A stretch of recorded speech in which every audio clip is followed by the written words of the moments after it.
Hello and welcome to ThePrint. My name is Keshav Padmanabhan, and today I have the former Indian ambassador to France and the current dean at OP Jindal University, Ambassador Mohan Kumar, to discuss a very interesting topic with us. On 7th of July, the French public will be going to vote in the second round of their parliamentary or legislative elections in what is said to be an pivotal election for the country. France, as you know, has been one of India's longest strategic partners. Its first strategic partner in Europe, signed in 1998, and has been an all weather ally to India in that sense. So, I have with us here Ambassador Kumar to sort of discuss the diplomatic implications of a change in the French parliamentary governance that could see the rise of Marine Le Pen and the far right into governance for the first time in France since at least World War II. Thank you for joining us at ThePrint, Ambassador Kumar. Thank you, Keshav, for having me. Pleasure. Getting straight to the point, as we've seen the polls show that Marine Le Pen and the far right RN, her political party, seem to be in the ascendancy in France. And this comes after the snap general election called in the aftermath of the European election results, where her party won the largest share of votes. What does this mean to Indo-French defense ties, especially given that Marine Le Pen in the past has had positions of not really supporting European defense agreements, European defense ties, France's role in NATO? So what does this victory, if it happens, or this change in French politics, what does this mean for Indo-French ties? So, when I was ambassador of India in France in 2017, I would like to recall to your audience that Marine Le Pen was a candidate for the presidency. And so I was talking to her advisors, and I can now share with your audience and with you that those advisors were very, very clear in the message that they conveyed to me, which was that should Marine Le Pen become president of France, the ties between India and France will not just be maintained, but will be taken to the next level. Now, whatever reservations Marine Le Pen has, that is with regard to the European Union, the EU project, and NATO. So she's a Eurosceptic, and she has reservations about France's relationship with the United States and NATO in particular.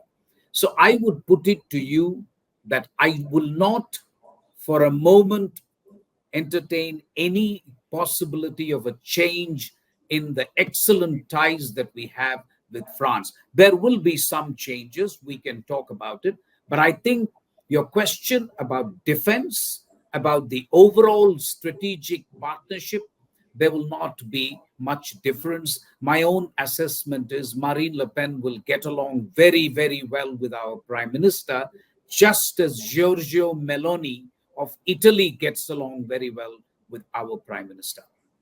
Right. And you mentioned in your answer, sir, that there may be some changes, right? If you could just from your understanding, highlight the areas that may see changes for better or for worse with regards to Indo-French ties. Mostly they would be maintained, the ties. And I think if anything, they will be very particular about taking the ties to the next level. However, I see two or three implications, not necessarily just for India, but overall. One is the relationship with Brussels will take a hit.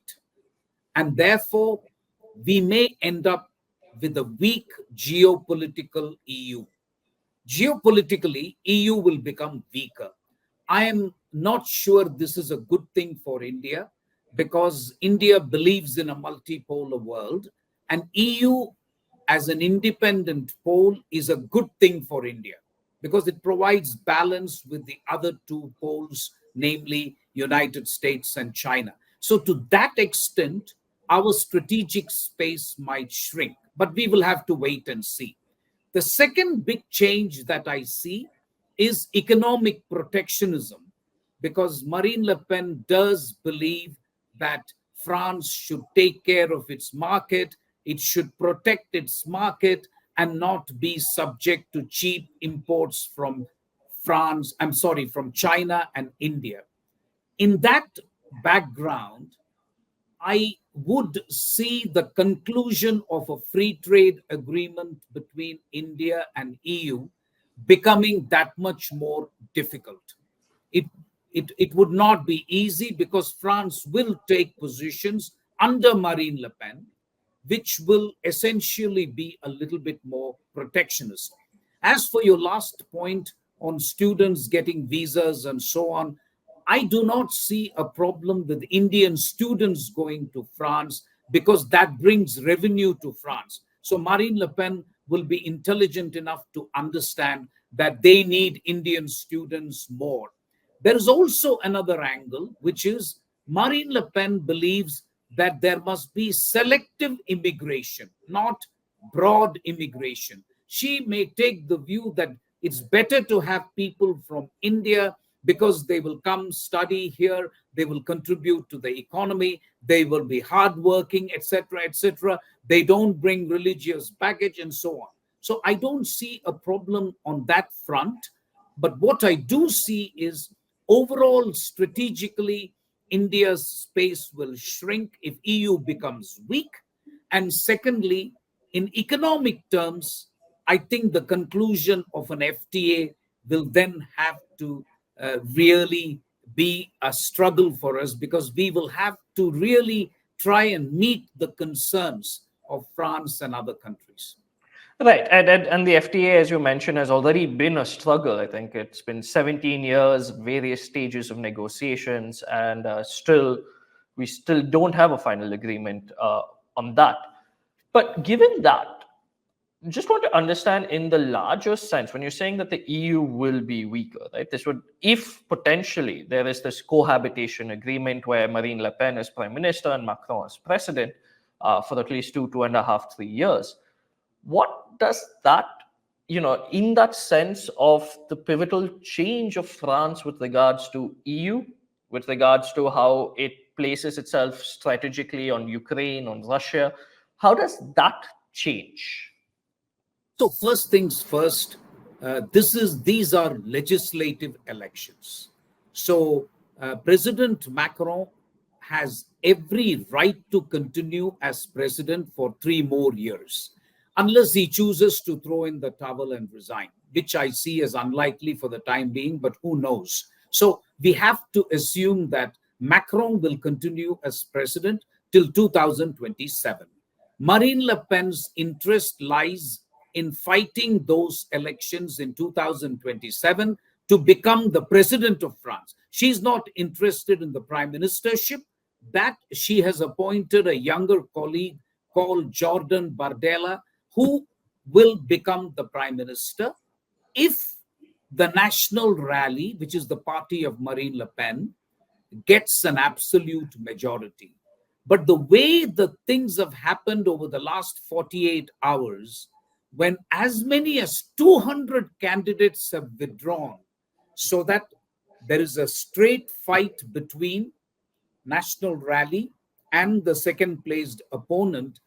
If I were to stick my neck out, Keshav, it's very hard to predict these elections on 7th of July. But if you ask me to look into the crystal ball and really stick my neck out, at this point, I consider a hung parliament a more likely possibility than an absolute majority for Marine Le Pen. It still means Marine Le Pen is in pole position. She still has a lot of clout in the French parliament, but short of absolute majority, what Macron will then be forced to do is to cobble together a very unwieldy coalition and then appoint a prime minister or go for a technocratic government. But the operative importance is basically we are looking at a period of only 1 year because the constitution of France says you cannot have another legislative election within a year. So we are only looking at 1 year. After that, I really believe Macron will again call legislative polls. and seek clarification from the French population. So for a period of 1 year, what you say is right. The parliament will be a divisive one. There will be political uncertainty. And you're absolutely right.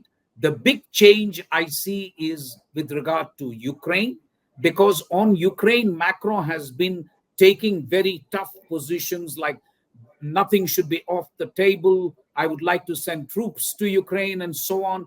I don't think the national rally is going to endorse that. So we will have a problem when it comes to Ukraine. I've already written in one of my articles that France's support for Ukraine will waver.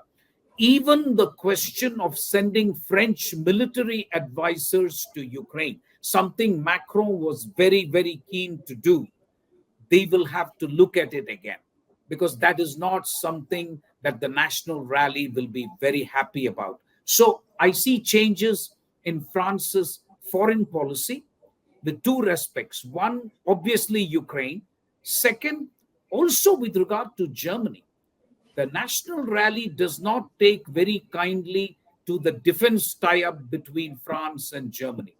So, in fact, it's very rare for a German chancellor to make a statement with regard to domestic elections in another country. But he has gone on record saying that he hopes the French population will not vote for Marine Le Pen's party. It's extraordinary for a German chancellor to say that. But he has gone on record saying that that is the extent to which there will be a divergence between France and Germany. And if the Franco-German motor is not purring, then I'm afraid the EU project takes a hit, because you can't see the EU succeeding without France and Germany acting in concert. Right. And you mentioned in early parts of your answer a very interesting point, right? Because in a two-round election, you have multiple, it comes down to tactical voting, is what people say, which gives a chance for the left bloc, right? Which has its own set of characters, potentially joining hands with the centrists. And they got about 28% of the vote during the first round. So this is my next question to you. We've discussed Marine Le Pen, we've discussed the National Rally and the possibilities of Indo-French ties in the event that she comes to power. But also the opposite could happen, which is that the far left and the left comes to power in an unwieldy coalition. What does that do in that event to India-French ties? So with regard to India, I don't see a big change.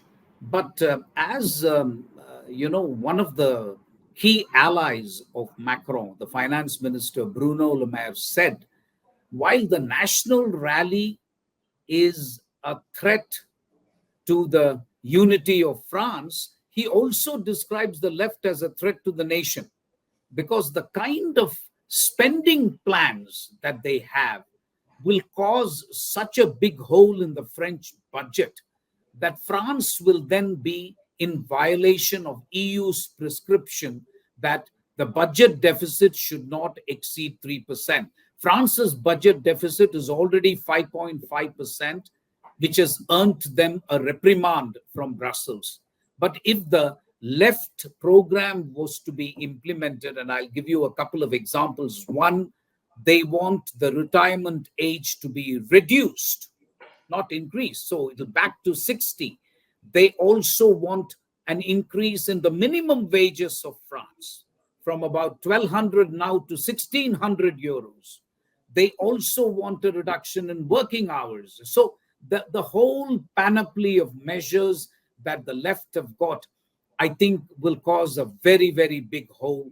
The markets will react adversely. The French bonds will take a big hit. So that'll be a different kind of problem altogether. I must, however, underline the biggest problem in the French parties is actually what in English is called the France Unbowed, which is La France Insoumise, which is led by a gentleman called Mélenchon, who's a fiery, shall I say, hard left politician who believes that everybody in France should be entitled to a minimum wage, immigration should be made free. It's the polar opposite of Marine Le Pen's program.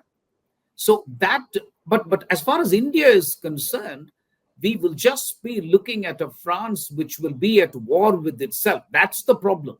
It's not as if the leftist parties are going to gang up and say we don't like India or we don't want to trade with India. No, it's just that one of our most important strategic partners is facing political uncertainty that shrinks the strategic space for India. That is the implication, whether, regardless of whether it is Marine Le Pen or it is Mélenchon who becomes the prime minister.